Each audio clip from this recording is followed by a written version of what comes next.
শীতের মৌসুমের মাঝেই কিন্তু এবার বাংলার দিকে ধেয়ে আসছে ভয়ঙ্কর ঘূর্ণিঝড়।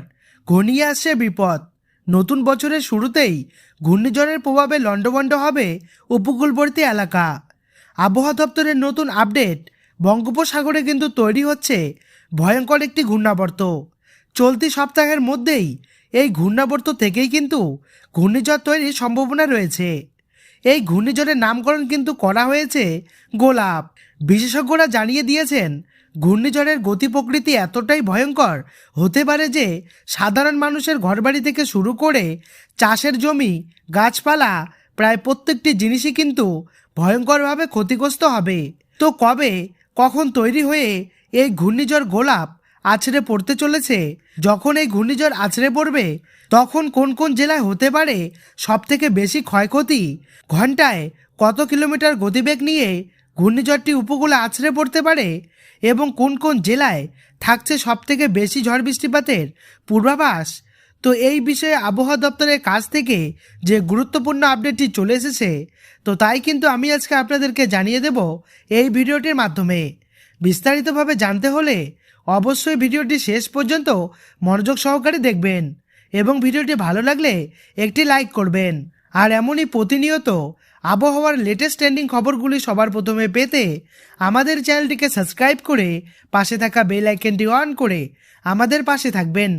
তো চলুন ভিডিওটিকে শুরু করা যাক।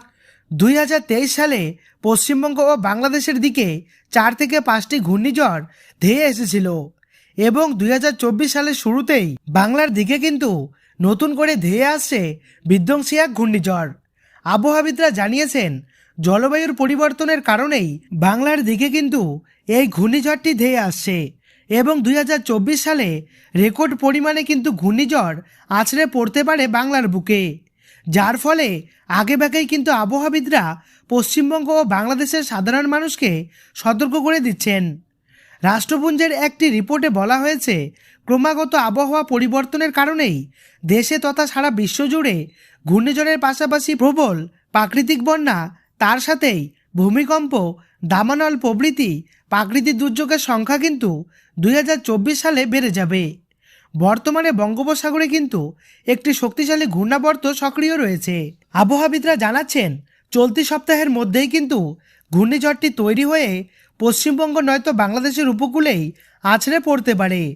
ঘন্টায় সর্বোচ্চ 180 থেকে 200 কিলোমিটার গতির বেগ নিয়ে ঘূর্ণিঝড়টি কিন্তু ল্যান্ডফল করতে পারে এর উপকূলবর্তী এলাকায়। কতটা ক্ষয়ক্ষতি হতে পারে তার আন্দাজ কিন্তু আপনারা বুঝতেই পারছেন। ঘরবাড়ি ভেঙে যাওয়ার পাশাপাশি গাছপালা, কারেন্টের খুঁটি, প্রায় প্রত্যেকটি জিনিসই কিন্তু উপড়ে যাবে।